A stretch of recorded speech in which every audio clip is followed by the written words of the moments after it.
چند ایک باتیں دو تین مختلف موضوعات پر ذہن میں حاشیہ خیال میں ہیں جو آپ سے کرنا چاہتا ہوں۔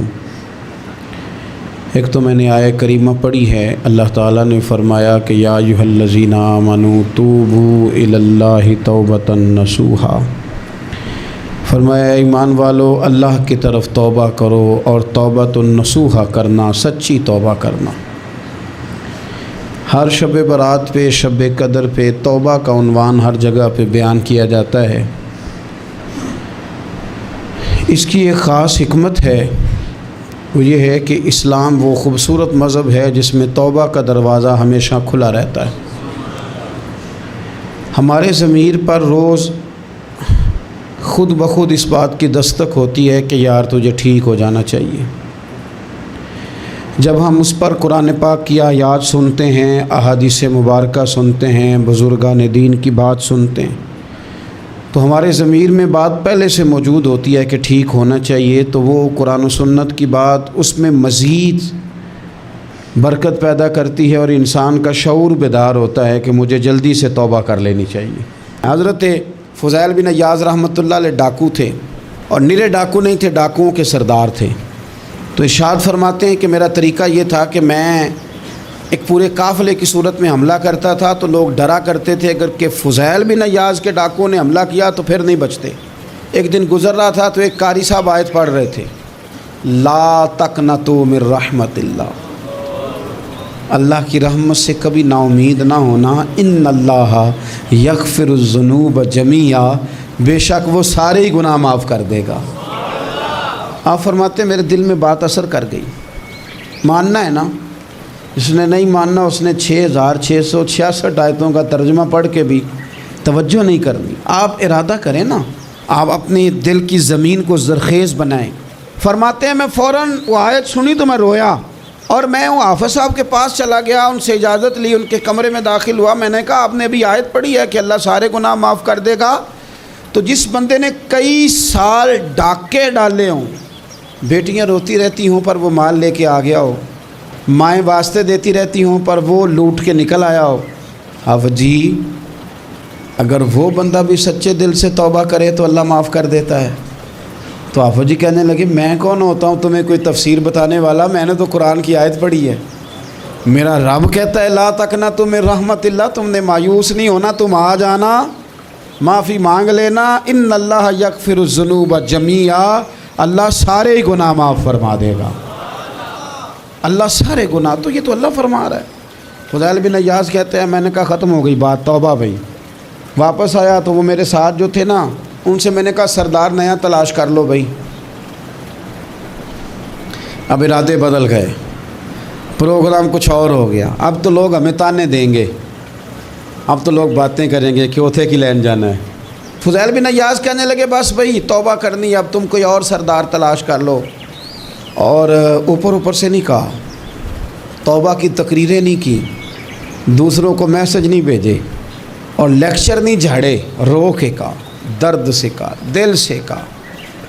تو وہ جو باقی کے تھے نا، ان پر سردار کی بات کا اثر ہوا، کہنے لگے سردار ہم نے سردار نیا نہیں ڈھونڈنا، اگر چوریاں مل کے کی ہیں تو اب تو اس طرح تو نہ کر، توبہ بھی مل کے ہی کریں گے، اب اللہ بھی مل کے ہی کریں گے، اب بس تو اگر ادھر جائے گا تو ہم بھی تو جائیں گے نا۔ اللہ اکبر۔ فضیل بن عیاض کہتے ہیں ظاہر ہے مال لوٹا کرتے تھے، میں نے مسئلہ پوچھا علماء سے تو انہوں نے بتایا کہ یہ تو حقوق العباد کا مسئلہ ہے، جو لوٹا ہے وہ تو واپس کرنا ہی پڑے گا۔ اب میں نے وہ پیسے جمع کیے، اب سارے تو میرے پاس تھے نہیں، جتنے میں دے سکتا تھا دیے، جو کھا چکا تھا وہ رہ گئے۔ ایک یہودی کے پیسے رہ گئے، اس کے گھر چلا گیا، میں نے جا کے اسے کہا میاں میں نے کر لیا توبہ، اور میں وہ فضیل بن عیاض ڈاکو ہوں جس کے تیرے گھر سے اتنا مال لوٹا تھا، میرے پاس پیسے کوئی نہیں، وہ پیسے لگ گئے، اب تو اس طرح کر مجھے معاف کر دے۔ وہ کہنے لگا نا جناب، یہ بھی کبھی کبھی ہوتا ہے، لوگ نا شرافت کو بزدلی سمجھ لیتے ہیں۔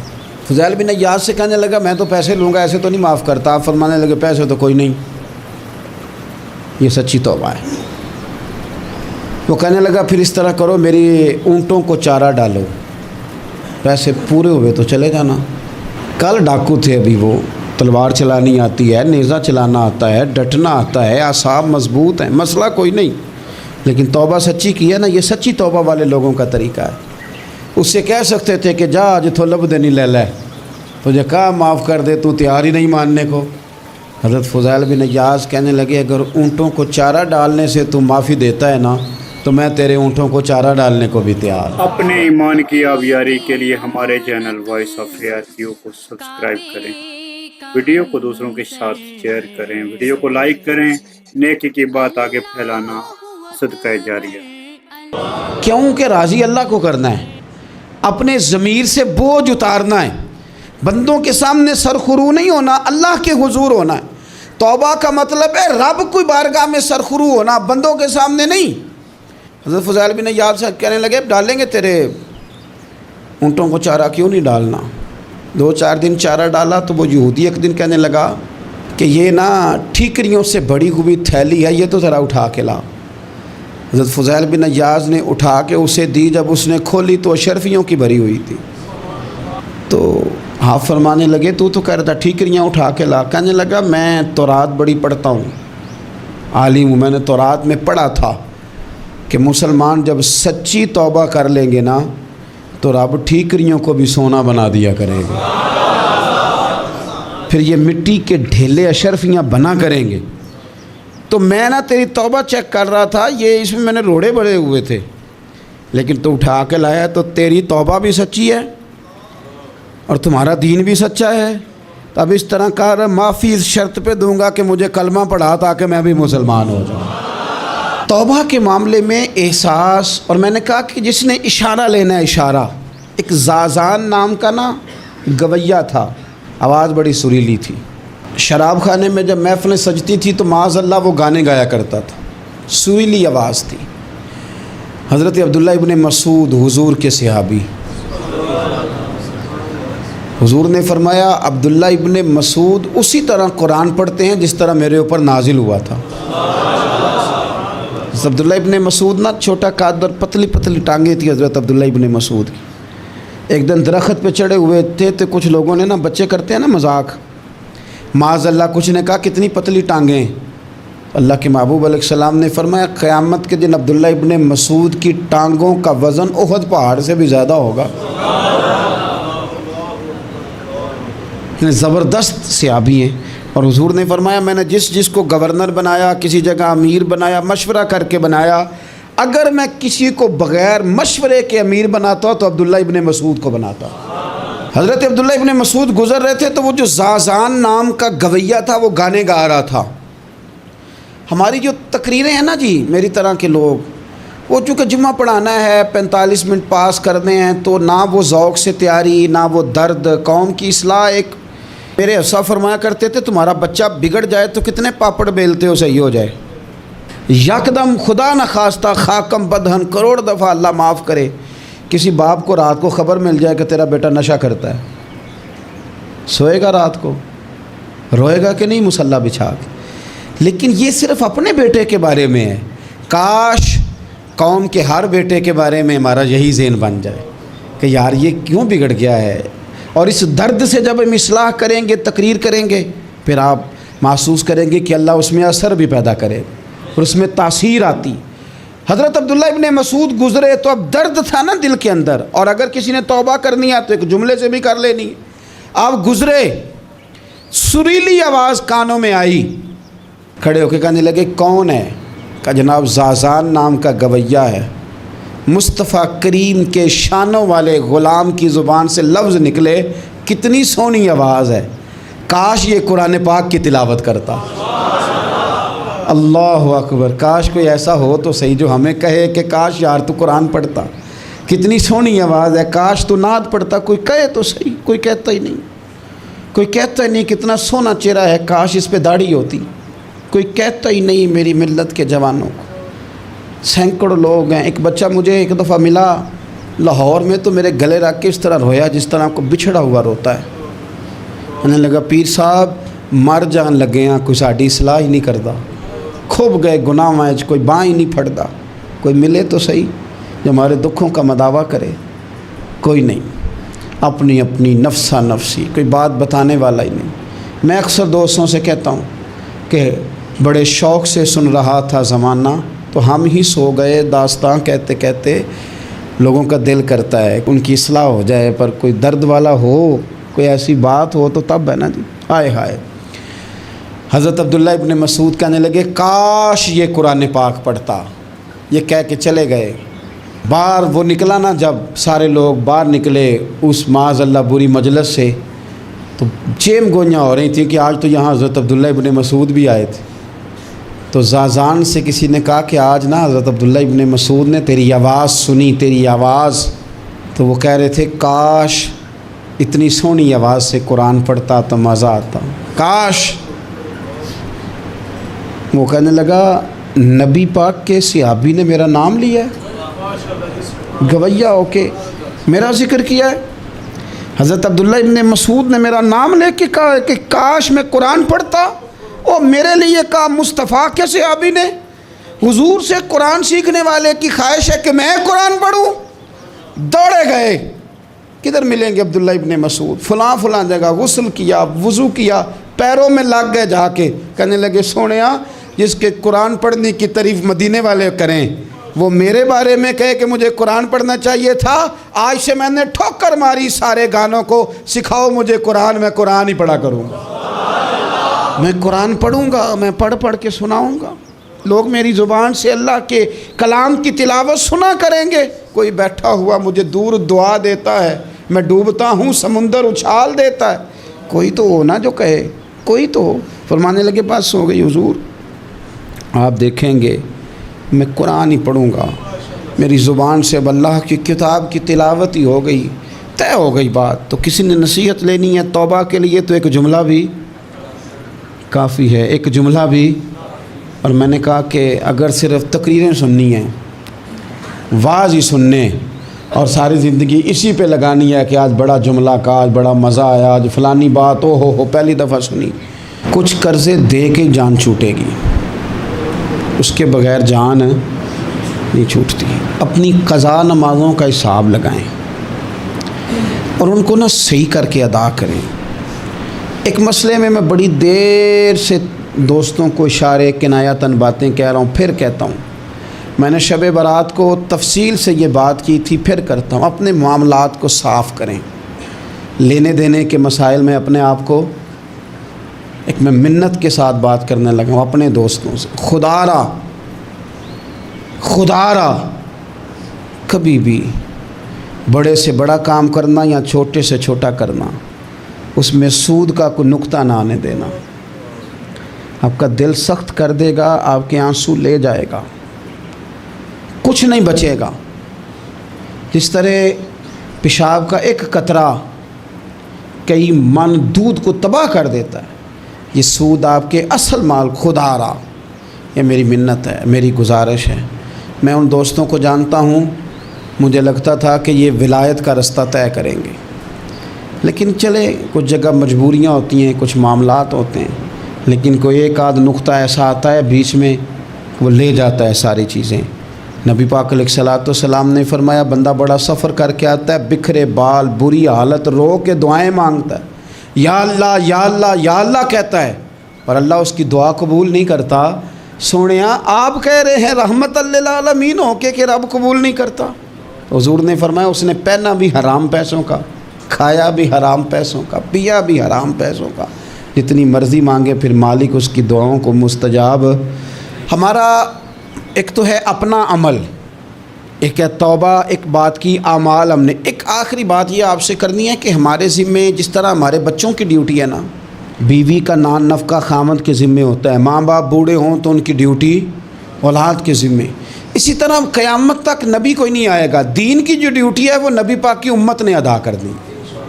اور اللہ کیا فرماتے ہیں قرآن مجید کی سورہ محمد صلی اللہ تعالی علیہ وسلم، اللہ فرماتے ہیں یا ایھا الذین آمنوا ان تنصروا اللہ ینصرکم، اے ایمان والو اگر تم اللہ کے دین کی مدد کرو گے تو اللہ تمہاری مدد کرے گا، وَيُثَبِّتْ أَقْدَامَكُمْ، اور اللہ تمہارے قدموں کو جما دے گا، یعنی تمہیں مضبوط کر دے گا، تم مضبوط سے مضبوط ہوتے جاؤ گے۔ شرط کیا ہے؟ ان تنصروا اللہ، اگر تم اللہ کے دین کی مدد کرو۔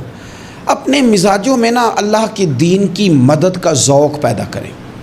هو الذی ارسل رسولہ بالہدی ودین الحق لیظہرہ علی الدین کلہ۔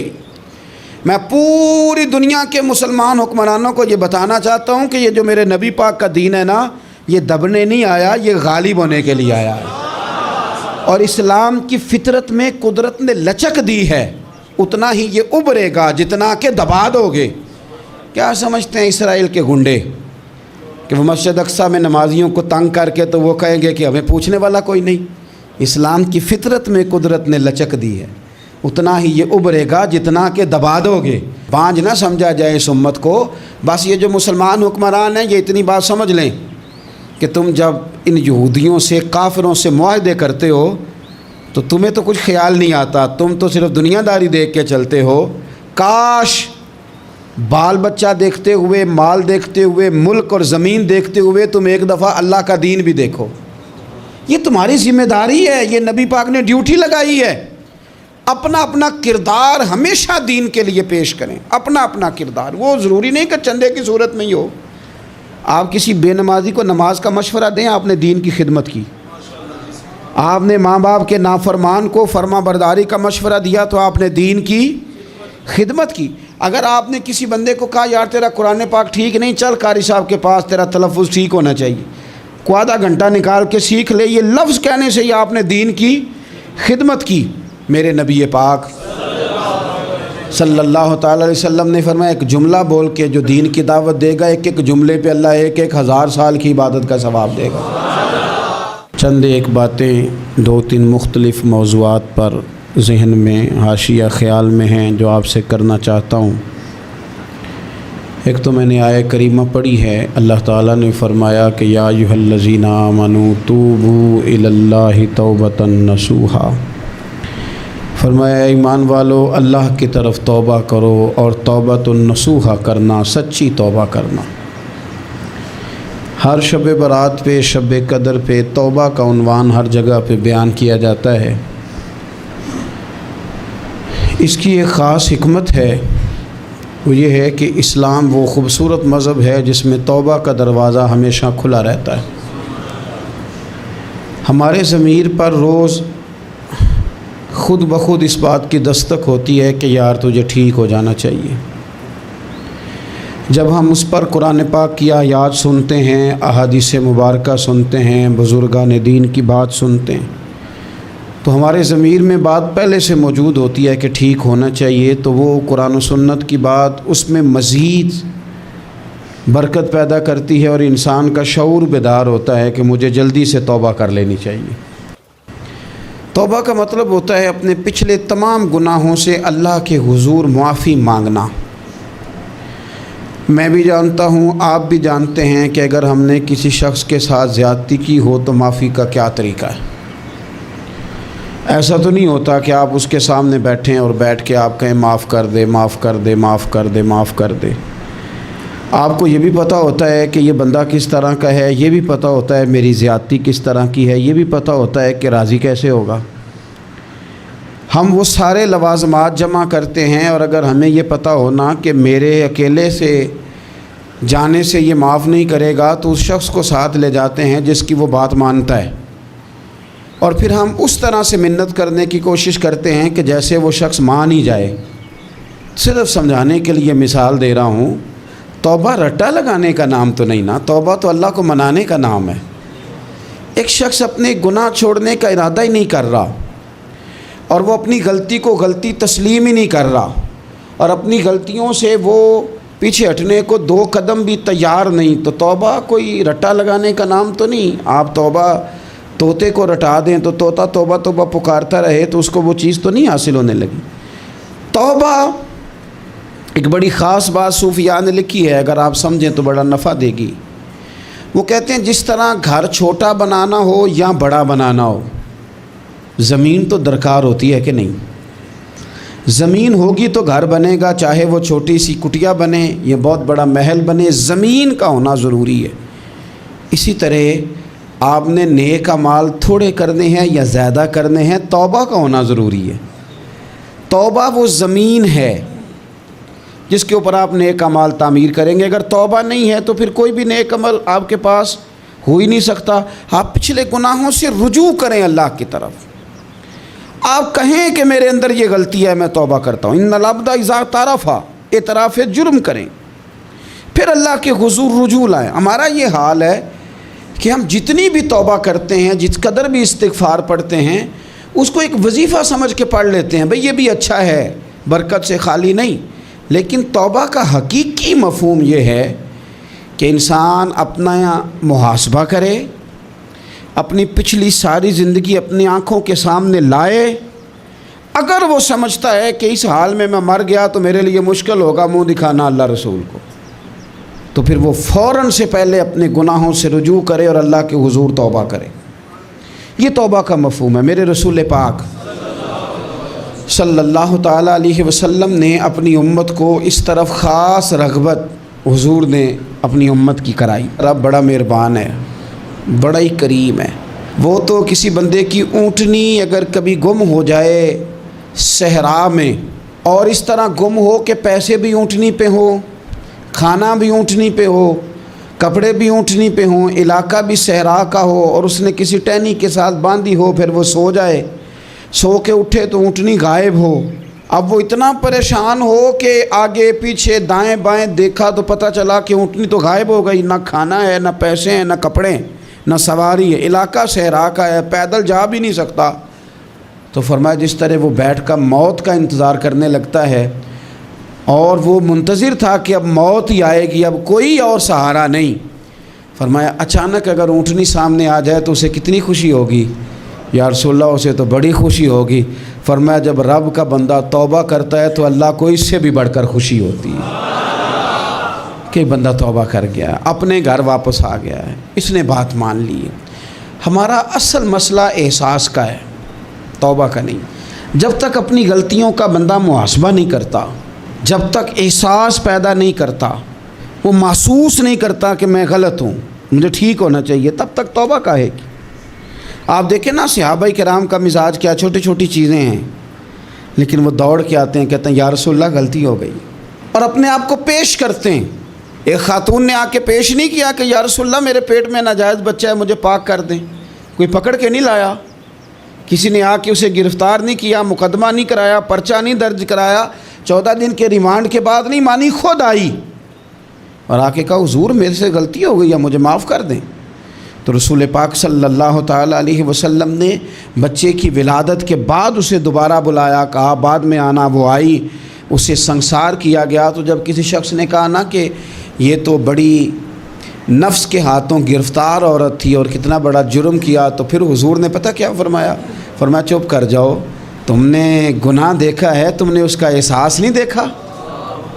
جب تک احساس گناہ اور احساس زیاں پیدا نہیں ہوتا، اس کی وجہ یہ ہے، امام غزالی رحمۃ اللہ علیہ فرماتے ہیں جو مومن ہوتا ہے نا، مومن وہ دھاگے کے برابر گناہ کرے تو وہ محسوس کرتا ہے کہ پہاڑ کے برابر گناہ ہے میرے اوپر، اور جو منافق ہوتا ہے نا وہ پہاڑ کے برابر گناہ کر کے کہتا ہے یہ تو دھاگے کے برابر ہے، محسوس ہی نہیں کرتا کہ میں نے اتنے اتنے جرم کیے ہیں، وہ تسلیم کرنے کو تیار نہیں ہوتا۔ جب تک تسلیم نہیں کرتا تب تک توبہ کا کوئی معنی سمجھ میں نہیں آتا۔ اور توبہ کریں تو پھر توبہ نہ، اور بھائی جس نے ماننا ہوتا ہے وہ تو اشارے سے بھی مان جاتا ہے، اور جنہوں نے نہیں ماننا نا، میں کئی دفعہ کہتا ہوں یہ میرا جو دور ہے یہ سیانے لوگوں کا دور ہے، سمجھدار زیادہ ہیں، اور سمجھدار بھی اس طرح کے سمجھدار نہیں جس طرح کا معاملہ فہم سمجھدار ہوتا ہے، سمجھدار چالاک قسم کے، اپنے حق میں سمجھدار اور اپنے ذہن کے مطابق فیصلہ کرنے والے لوگ۔ پھر ہم بہت ساری جگہوں پہ ٹامک ٹونیاں کھاتے ہیں، جس نے ماننا ہے اس نے اشارے سے بھی مان جانا ہے، اور جس نے نہیں ماننا اس نے کہنا مجھے 24 سال ہو گئے فلانی جگہ جمعہ پڑھتے پر میں ماننے کو تیار نہیں ہوا، نہیں نہ ماننا تو مجھے 20 سال ہو گئے فلانی جگہ جاتے آتے، بس نہیں ماننا تو پھر مزاج نہیں ہوتا۔ جس نے ماننا ہے، جب میرے نبی نہیں آئے تھے تو یہ یہودی میرے رسول کے وسیلے سے اللہ سے فتح مانگا کرتے تھے، اور جب یہ رسول کا وسیلہ دیتے تھے تو اللہ انہیں فتح عطا فرماتا تھا۔ امام حاکم نے مستدرک میں لکھا ہے کہ وسیلہ لینا، وسیلہ دینا، یہ تو اللہ تبارک و تعالیٰ کا طریقہ مبارکہ ہے۔ او میرے بھائی، میں نے کہا کہ اللہ کسی وسیلے کا محتاج، اللہ محتاج نہیں، لیکن اس کی عادت ہے وہ وسیلے کو پسند فرماتا ہے۔ باریک بات مشکل ہوتی ہے لیکن موٹی بات تو سمجھ میں آنی چاہیے نا۔ کوئی شخص ایسا ہے جسے اللہ نے بغیر ماں باپ کے وسیلے کے پیدا کر دیا ہو، حالانکہ اللہ پیدا کرنے پہ قادر حضرت آدم کو کیا ہے نا، حضرت حوا کو، جناب عیسیٰ علیہ السلام کو بغیر باپ کے پیدا، لیکن یہ اس کی عادت، وہ جب پیدا کرتا ہے تو ماں باپ کے وسیلے سے پیدا کرتا ہے، پھر جب روزی دیتا ہے تو پھر بھی کسی نہ کسی، کیا اس نے حکم دے دیا؟ روزی کون دیتا ہے؟ تو اللہ کا یہ حکم ہے کہ کنڈی لگا کے اندر پنکھا چلا کے سوئے رہو، روزی پہنچ جائے گی۔ کہتا اٹھ، کوئی سبب پیدا کر، باہر نکل، محنت کر، وسیلہ بنا۔ جو آدمی کہتا ہے جی میں کپڑے سی بھی خود لیتا ہوں، استری بھی کر لیتا ہوں، دھو بھی لیتا ہوں، اس سے سوال یہ ہے کہ بنا بھی لیتے ہو؟ اس کا مطلب ہے اللہ نے بندوں کو بندوں کا محتاج، بندوں کے لیے بندوں کا وسیلہ اللہ نے رکھا ہے۔ ہماری یہ موٹی سی بات بھی عقل میں نہیں آتی، موٹی سی بات بھی کہتا ہے جی نہیں ڈائریکٹ، او خدا کے بندے تھوڑا غور کر، دیتا اللہ ہی ہے اور دے گا بھی اللہ ہی، لیکن جو ذرائع، جو وسیلے، جو سبب اللہ نے ہمارے لیے مقرر کیے ہیں، ہم اس سبب کا انکار کر سکتے؟ شفا کون دیتا ہے؟ دوائی لینے کس کے پاس جاتے ہو؟ تو آپ اس طرح کریں نا، چپ کر کے گھر بیٹھیں، تسبیح پڑھیں، یا شافی الامراض، یا شافی الامراض، او شفا دینے والے، او شفا دینے والے، سارا دن جی وظیفہ پڑھیں، شفا کون دے گا؟ تو وظیفہ پڑھو چپ کر کے، دوائی لینے کیوں گئے ہو؟ لیکن اللہ کے حبیب کا ہی فرمان ہے کہ بیمار ہو جاؤ تو دوائی بھی کھاؤ، پرہیز بھی کرو۔ یہ سارے فرمان ہمیں بتاتے ہیں کہ وسیلہ لینا، وسیلہ دینا، یہ تو اللہ تبارک و تعالیٰ کا طریقہ مبارکہ ہے۔ لوگ اتنی سی بات کو نہیں سمجھتے، اور قرآن نے واضح طور پہ کہہ دیا وَابْتَغُوا إِلَيْهِ الْوَسِيلَةَ، اور سورہ بقرہ گھر جا کے کھولنا، آیت نمبر 99، 80 اور 9، 99 آیت پڑھنا۔ کفار نے، یہودیوں نے نبی پاک کی علامتیں پڑھ لی تھی تورات، زبور اور انجیل میں۔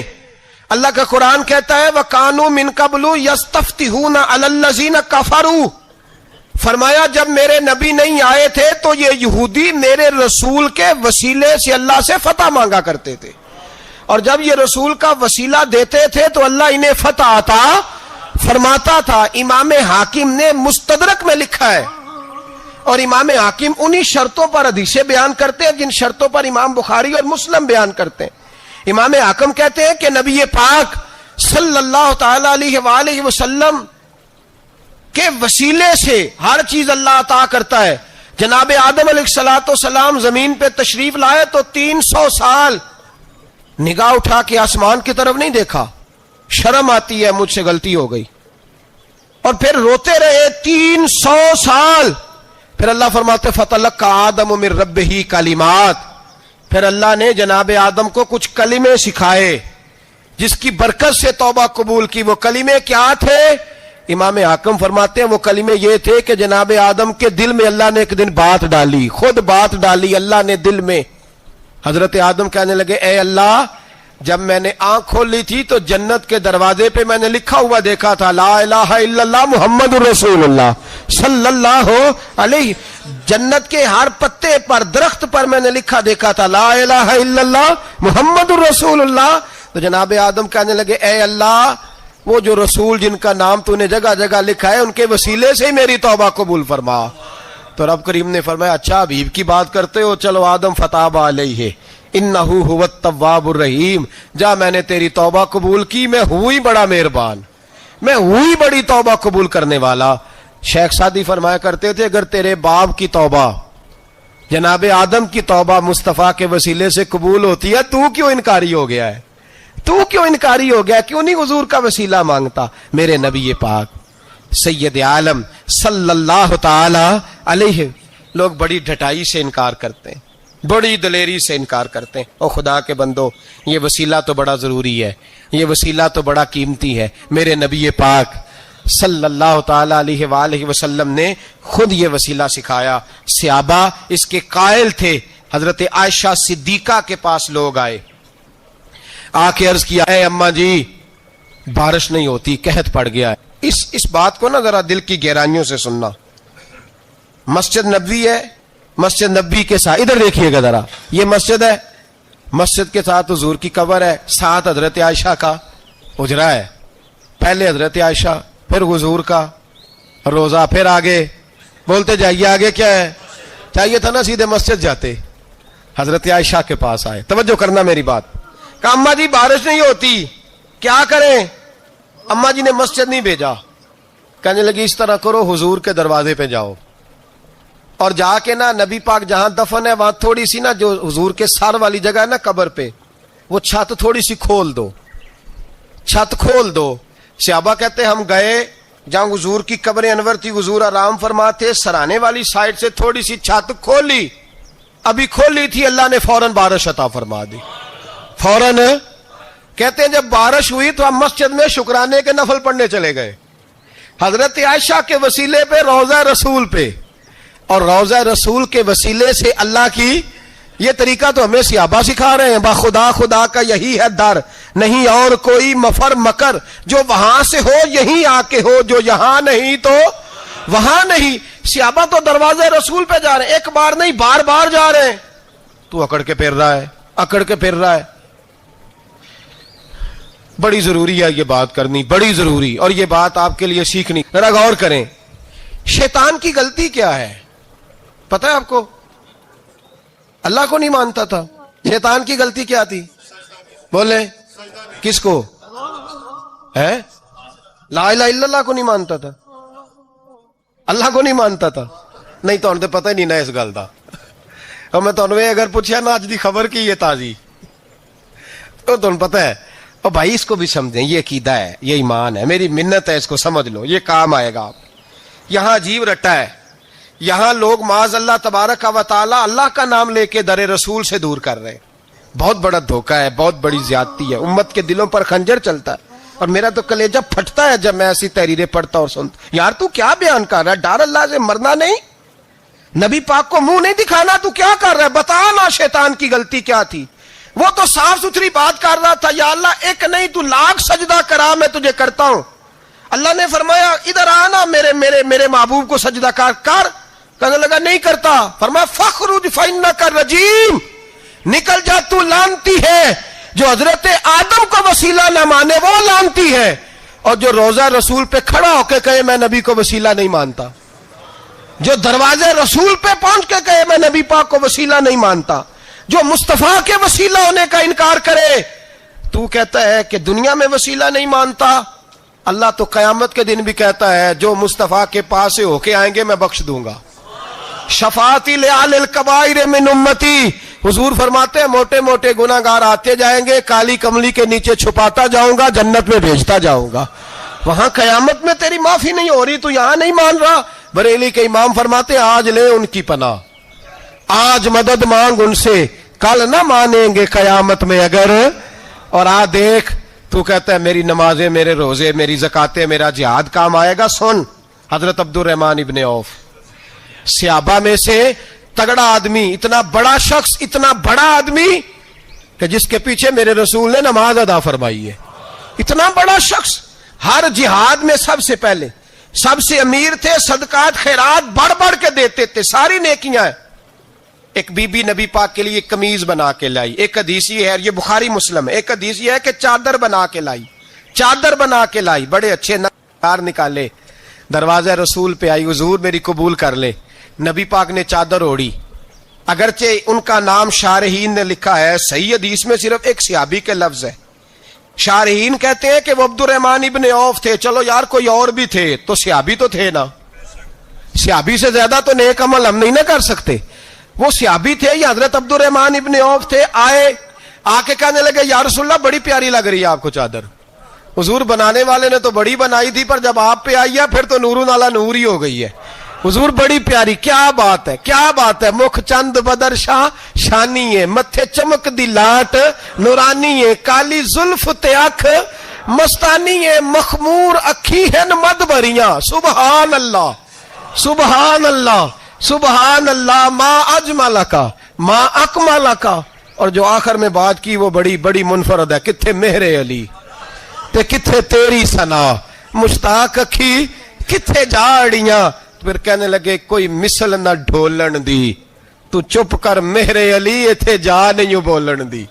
تو چپ کر میرے علی ایتھے جا نہیں ہو لم جاتی نظیر کا فی نظر مسلے تو نشد پیدا جانا ایتھے جا نہیں ہو بولن دی جناب عبد الرحمن حضور کیا بات ہے والضحیٰ واللیل اذا سجا حبیب کیا بات ہے حضور نے فرمایا تجھے اچھی لگ رہی ہے کہا حضور بڑی اچھی لگ رہی ہے قربان جاؤں کون دیتا ہے دینے کو منہ چاہیے دینے والا ہے سچا ہمارا نبی حضور نے فوراً چادر اتاری کہا عبد الرحمن لے لو دے کے حضور چلے گئے صحابہ گرد کٹھے ہوئے محفل کا رنگ ہی بدل گیا تھوڑی دیر پہلے مسکراہٹ تھی ایک صحابی غصے سے بولے کہنے لگے عبد الرحمن یار تو تگڑا بندہ ہے تو چاہے تو ابھی باہر جا کے 100 چادر اس طرح کی خریدے حضور تو کسی کی قبول ہی نہیں کرتے بڑی مشکل سے کسی کی چیز لیتے ہیں غریب کا خیال رکھتے ہیں حضور نے قبول کر لی تھی تو عجیب آدمی ہے تو نے مانگ لی یہ خیال نہیں آیا پہلے مسکراہٹیں تھیں جب حضور اور جناب عبد الرحمن اب سنجیدگی آئی اب سنجیدگی کے فوراً بعد جب صحابی نے سوال کیا تو محفل میں آنسو آ گئے حضرت عبد الرحمن رو پڑے نمازیں بھی ہیں جہاد بھی ہے پر فخر نہیں کسی بات پہ رو پڑے کہنے لگے او بیلیا تیرا کیا خیال ہے میں نے اوڑھنے کے لیے لی ہے پہننے کے لیے لی ہے فرمانے لگے نہیں اللہ کی عزت کی قسم میں نے تو اس لیے لی ہے جب مروں گا تو گھر والوں کو کہوں گا مجھے نبی پاک کی چادر میں کفن دینا اٹھانا بخاری پڑھنا حضور کی چادر میں کفن دینا اس لیے کہ مجھے پتا ہے جب مصطفیٰ کی چادر اوڑھ کے جاؤں گا تو اللہ بے حساب ہی بخشش فرما دے گا تو نبی پاک کے وسیلے کا قائل نہیں یہاں چادر کی بات ہو رہی ہے